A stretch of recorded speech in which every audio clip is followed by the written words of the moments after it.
Hello everyone, कैसे हैं आप लोग। मैं शाहिद अली हसरत हाजिर हूं बायोलॉजी का एक और वंडरफुल सेशन। गैसों का तबादला और खलवी तनफ़ुस ऑब्जेक्टिव्स। इस वीडियो के अख्तिताम पर आप फेफड़ों की सतह पर गैसों का तबादला समझा पाएंगे, कार्बन डाइऑक्साइड और ऑक्सीजन के तबादले को समझा पाएंगे और साथ ही साथ खलवी तनफ़ुस को भी समझा पाएंगे। आमतौर पर हम सांस के ज़रिए से ऑक्सीजन लेते हैं जो ग़िज़ाई मादों से तवानाई को आज़ाद करने के लिए इस्तेमाल होती है।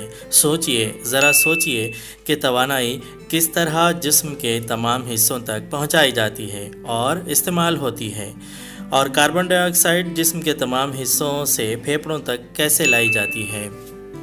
इन तमाम सवालों के जवाब जानने के लिए हमें तनफ़ुस के अमल को और क़रीब से जानने की ज़रूरत होती है।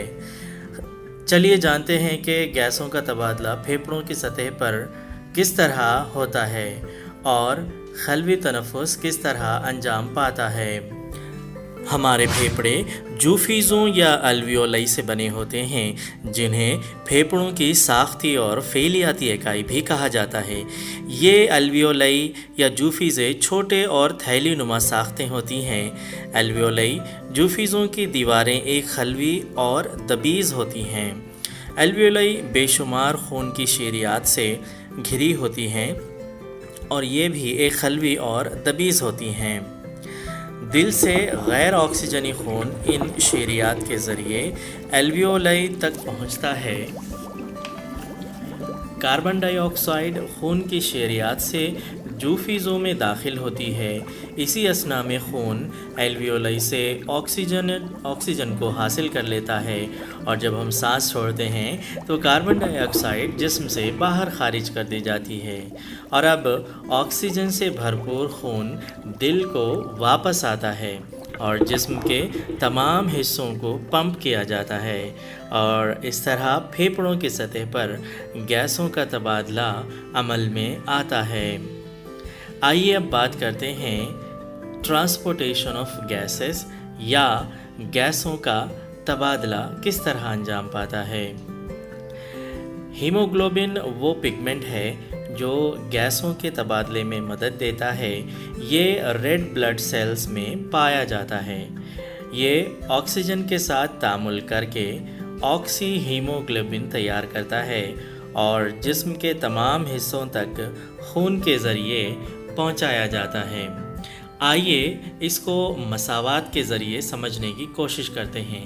Hb+O2 give rise to HbO2, यानी haemoglobin plus oxygen give rise to oxy haemoglobin, यानी ऑक्सी हीमोग्लोबिन। ये अमल फेफड़ों की सतह पर अंजाम पाता है, लेकिन बाफ्तों की सतह पर यह अमल उसके बरक्स होता है क्योंकि ये ऑक्सीजन को खलियों में रिलीज़ कर देता है। कार्बन डाइऑक्साइड की खून के साथ तामुल की सतह हीमोग्लोबिन से कम होती है, इसीलिए कार्बन डाइऑक्साइड 3 तरीक़ों से तबादला की जाती है। नंबर 1, खून में रास्त तौर पर शामिल होकर ये 5 to 7% होता है। नंबर 2, हीमोग्लोबिन के साथ तामुल करके ये 10% होता है। और नंबर 3 है बाइकार्बोनेट आयन्स की शक्ल में। ये 85% कार्बन डाइऑक्साइड इसी तरीक़े से तबादला की जाती है। अब आइए आगे बढ़ते हैं और देखते हैं बाफ्तों की सतह पर गैसों का तबादला किस तरह अंजाम पाता है या gaseous exchange at tissue level. तहवीली अफ़ाल अंजाम देने के लिए बाफ्तें और आज़ा मुसलसल तौर पर ऑक्सीजन का इस्तेमाल करते रहते हैं और ऑक्सी हीमोग्लोबिन मुसलसल तौर पर ऑक्सीजन को इसमें रिलीज़ करती रहती है, जिसके नतीजे में कार्बन डाइऑक्साइड तैयार होती है और फेफड़ों की जानिब वापस भी की जाती है। अब आइए बात करते हैं हमारे अगले टॉपिक की, यानी सेल्यूलर रेस्पिरेशन या खलवी तनफ़ुस। खलवी तनफ़ुस से मुराद वो रास्ता है जिसमें खलियों में मौजूद ग़िज़ाई मादों के कीमियाई बंध के टूटने की वजह से तवानाई आज़ाद होती है। ये किसी एक सिंगल रिएक्शन में अंजाम नहीं पाती। यूकैरियोटिक सेल में ये अमल خلیہ مائع اور سائٹوپلازم دونوں جگہ انجام پاتا ہے۔ زندہ خلیوں میں گلوکوز کے سالے میں یا غذائی مادوں کے ٹوٹنے کا عمل صرف ایک ہی تعامل میں مکمل نہیں ہوتا، بلکہ یہ سلسلے وار کئی چھوٹے مراحل پر مشتمل ہوتا ہے۔ یہ 3 مرحلوں پر مشتمل ہوتا ہے۔ نمبر 1 ہے گلائکولائسس، نمبر 2 ہے کرب سائیکل اور نمبر 3 ہے الیکٹران ٹرانسپورٹ۔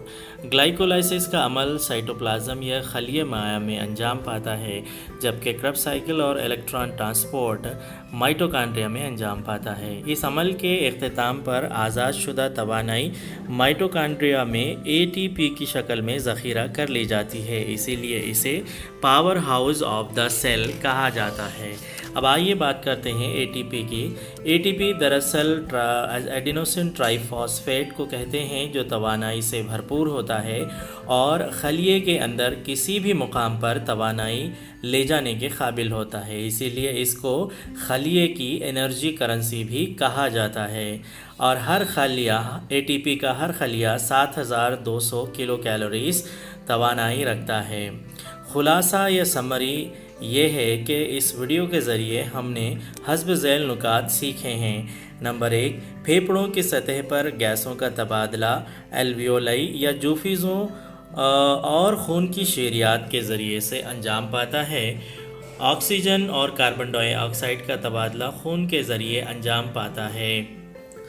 خلوی تنفس 3 مرحلوں میں انجام پاتا ہے، جیسے گلائکولائسس، کرب سائیکل، الیکٹران ٹرانسپورٹ سسٹم۔ ہم نے یہ بھی سیکھا ہے کہ اے ٹی پی کو energy currency of our body کہا جاتا ہے اور مائٹوکانڈریا کو power house of the cell بھی کہا جاتا ہے۔ اس ویڈیو میں بس اتنا ہی، ملتے ہیں اگلی ویڈیو میں کچھ اور نئی معلومات کے ساتھ۔ تب تک اپنا خوب خیال رکھیے اور پڑھتے رہیں۔